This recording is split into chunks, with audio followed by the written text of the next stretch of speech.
12:03 Central Time. 12:03 Central Time. This is live. This isn't like recorded and put up later. This is something that we do live. This is Motivation on Demand. We're live on Facebook. So welcome Facebook, welcome Instagram, welcome LinkedIn, and welcome YouTube. We're here. We're going to do Motivation on Demand. So the way it works, if it's your first time here, welcome. If it's not your first time here, welcome back. You already know what to do. Get in those comments and let me know the word. What we've got is, you know how sometimes the rappers, the freestyle rappers, they'll get on and they'll say, give me a word, give me a phrase, give me something, and they make a rap about it. They make a whole freestyle song on the spot. Well, I'm not doing that, but what I am doing is motivational talk on demand. So I've got nothing prepared. I'm not going to take time to prepare. What's going to happen is over the next couple minutes, you'll throw in your comments, and when you throw in your comments, I'll use those to create a motivational talk, 3 to 5 minutes, and yeah, hopefully you like it. So now the next step is really on you to give me a word, a phrase, something. It can be anything, really. You know, some people want to challenge. Some people want to challenge me. Some people are looking for something. You know, they're dealing with something. They got a challenge in their life or whatever. Either way, that's fine by me. So in just a couple of minutes, we're going to start. So when this song is over, that's it. Ethan, you'll let me know when we get something. You'll let me know when we get it. So yeah, toss in a word, a phrase, an issue, something you're dealing with. Doesn't matter. Doesn't matter what it is. It's my job to put it together. What was the word? What were the words yesterday? Do you remember what the words were yesterday? I don't remember. I remember what, no, it wasn't batteries. That was another word. It was, one was peanut oil, that was batteries. Misunderstanding, yeah. So yesterday was misunderstanding, that's right. And that works, so yeah, my mind is, I'm just ready to receive, you know. It's kind of pressure because if you get a word, if you don't get a word, you just kind of, I guess it'll be a short live if you don't get a word. But if you get a word, and it's go time. So throw it in there. Ethan will find it. He'll put it on the screen so I can see it. I'll read it. And if you're jumping in later, still put in a word. I'll try to get it and try to work it in on the fly. But if you get it in before, we're absolutely going to work it in, because that's what we do here at John Guyton Studios, or with me, John Guyton. Yeah, makes total sense. Mm-hmm. All right. Yeah, we got a word, and I'm about to find out what it is. And, the suspense is killing me. Let's see. Discipline. All right. Discipline. Cool. All right. Discipline. I can work with that. All right. What else? Is that it? I can work with that. Discipline. Okay. So many ways to go here.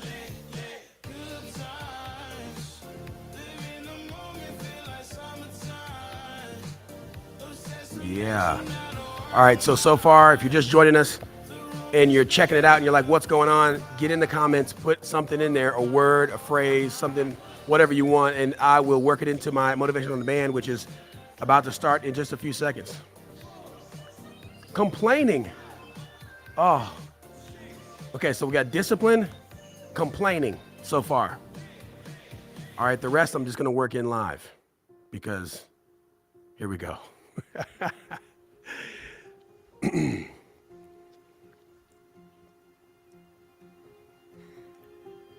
When I was 7 years old, I started to stutter. I probably should back up just a little bit before that. My granny passed away, and I didn't stutter growing up when I was a kid, but my granny passed away when I was 6, and I think something happened. I'm not exactly sure. Nobody really knows, but by the time I was 7 years old, I was stuttering so bad that I couldn't even string 2 words together. It was debilitating, it was humiliating, it was depressing, and I was really struggling with it. went to speech therapy. My parents got me into speech therapy, and I'd get out of class and they'd have me read books like Cat in the Hat and stuff like that. And whenever I'd string 2 or 3 words together, they'd praise me. John, you're doing so good. But I didn't feel like I was doing good. It didn't seem like it was working at all. I had so many things I wanted to say, so many things I wanted to do, and I felt like I couldn't do them because I could not communicate. The feeling of being held back in that way is hard to describe, but I wouldn't wish it on anyone. Fast forward to my 10th birthday party. So this is years now of me stuttering in this way. And if you know anything about me, you know that I love pools. And so my 10th birthday party, I wanted a pool party. So we organized that whole thing, and we are in the pool and we're playing Marco Polo. And if you're unfamiliar with the game, it's pretty simple. For you young folks, do you guys play Marco Polo? I hope so. But here I am. It's my turn to be it. I'm in the pool at my own birthday party, and I've got my eyes closed, and I'm stuttering, of course, and I'm saying, Marco. And then the kids mocked me. Here I am with my eyes closed, and all I could hear was polo. And that did something to me. It was a breaking point for me. I did what any self-respecting 10-year-old would do. I threw a tantrum. I got out of the pool. It's my party. I can cry if I want to type situation. And that party clearly didn't go the way I wanted. I got back to school, and when I got to speech therapy, at first I started complaining. I was just telling them about the fact that I can't do this. I can't continue to stutter. You have to help me fix this. At this point, I've been doing speech therapy for years, and so I'm just complaining. I'm telling them, I'm saying, I can't. This is not good. I'm not happy. I don't want this life. You need to change this. And they sat down next to me after I was doing all that complaining. They sat down next to me and they said, John, it's very possible that you're going to stutter for the rest of your life. And what we're going to do is we're going to help you with tactics and strategies to cope with that. And we're here to support you, and we care about you. And I just heard that, and I thought to myself, this is nonsense. And I can't stay here. And that was my last day of speech therapy. I quit after that. I said, you know what, this is it. I'm done with speech therapy. Well, I went home and talked to my dad, and he's a man of few words. And I came home and I'm complaining to him as well. And he says, son, it's time for you to figure out what you're going to do. I went, what do you mean figure out what I'm going to do? Super frustrating. I went home, I went to sleep, and I slept on it. I thought about it. And then I woke up and I thought about what my dad said again. He says, figure out what you're going to do. And then I asked the question, what can I do? There were a few answers that were clear to me. Number one, I realized that when I rapped or sang, I didn't stutter. So I started rapping and singing everywhere around the house. I also recognized that when I would mimic the nightly news anchor, I didn't stutter. So every night I would watch the news and I would mimic what they said. Tonight, a house fire killed 7 in Pacoima County. James has the story. James, back to you, Bob. Every single night. This was back when we had VHS. And the third thing that I noticed that I could do was visualize. So I would read anything every single day without fail. I would read, and every single day I would imagine myself. I didn't stutter in my mind, so I would imagine myself on stage speaking, and I had a crowd of thousands, and they were hanging on my every word, and my inflection was right, and my emphasis was right, and all of it was right. And I would do that every single day. But here's the thing. Month 1, month 2, month 3, month 4, month 5, no results. I could rap or sing without stuttering, but I couldn't do anything else without stuttering. So I had to have the discipline to continue, even though I didn't see the end result.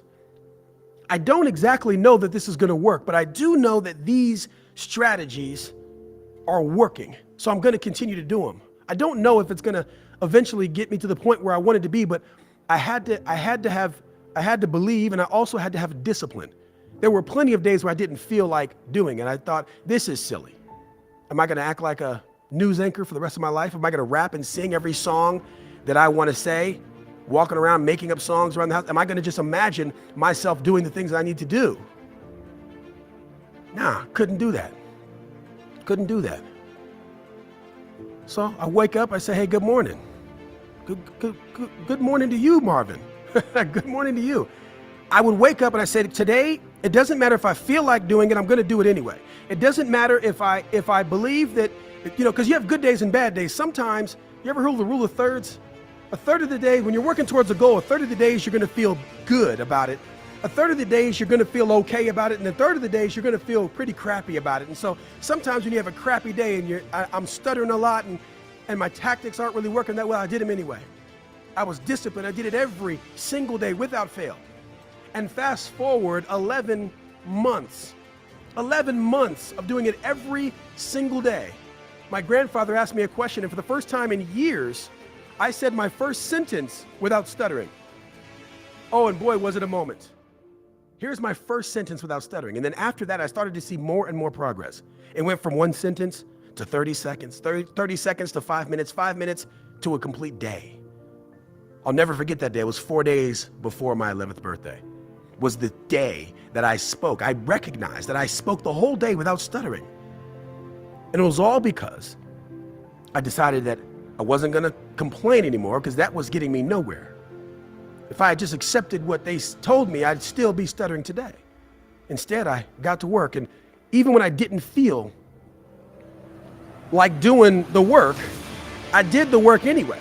I didn't feel like getting up and doing my singing and doing my strategies and recording the news and I didn't feel like reading hundreds and hundreds of pages on the book. I didn't feel like doing that every single day, especially when you're doing it month in and month out, day in and day out, and you're not seeing the results. And a lot of times, whether it's in business, whether it's a exercise journey or a nutrition journey, whether it's a business journey, whether it's a relationship, sometimes you got to put in a lot of work, and you're not going to see the results. You're not going to see it for days. You're not going to see it for weeks. You're not going to see it for months, sometimes years, depending on what you're working on. So you got to make sure that the complaining doesn't happen, but you also have to make sure that the discipline is there. Discipline means I'm going to do this no matter what. I got to interview an awesome bodybuilder, and this guy is amazing. And his quote is, "It's still your motherfucking set." Talking about working out. You do your thing, it's like it's still your set. Right? It doesn't matter about what it is. Somebody's asking in the comments, how you get people to get going back to church. It doesn't matter if your question is, how do we get people going back to church? Or how do I get people to walk into my business? Or how do I get people to do this? You're starting along the right track. You're asking a powerful question, but now you start to compile answers. And you go to people and you ask them what they want. Everything that they do is a matter of what they want. I did these 3 things over and over and over again because I wanted to live a life without stuttering. So ask yourselves, why would they go into your business? Or why would these people go back to church? Why would these people start to join your organization? Why would these people do business with you in any way? Everything you want, there is a series of actions and decisions required to get there. Complaining is not a part of it. There's a quote I love. It's, if you argue for your limitations, you get to keep them. Well, I, for one, definitely don't want any limitations. And hopefully you're the same way. Oh, my brother just got on live. Shout out to Roger. Game Speed 33. What's up? I'll tell you this, though. When it's all said and done, you have a choice. You can either decide that you're going to try something for a little while, and if it doesn't work, you quit. Or you can decide that you're going to give it your all, and you'll have the discipline to keep going and going and going until you make it happen. The choice is yours. The choice is yours. There's no other considerations other than, are you going to do it? Are you going to stay disciplined? Are you going to do the thing when you don't feel like it? Or are you going to complain?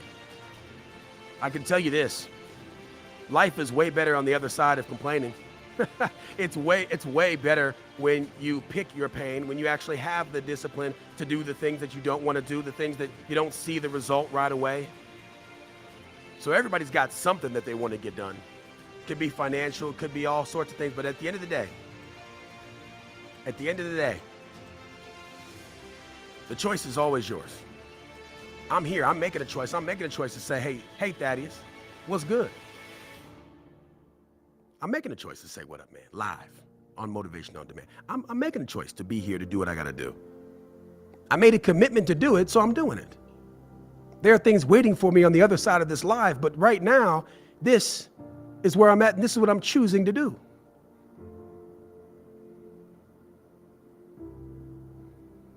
What are you choosing to do? Only thing left is to get to work. And what I'm going to do is look over to the side here. This live stream is finished. It's complete. And I want to say thank you for attending another episode of Motivation on Demand. What I'm going to do now, I'm going to try to make it so this music plays, and then all I do is just pretend to do something random while we end the live stream. That's how it works. Today's Friday, so we'll be here back on Monday for another episode of Motivation. Look at me stuttering now. Motivation on Demand. Get your comments in, get your questions in, and we'll make sure we get it on screen and get it going, get it cracking. So I appreciate you. You're very, very welcome. Very, very welcome. I'll try to catch all the chats. Can't get them all, but I try to get as many as I possibly can. We're working through this. It's a process. We'll see you. Yeah. Now it's just a random conversation. There's not even anybody in this direction. I'm just until the live ends. I'm just gonna.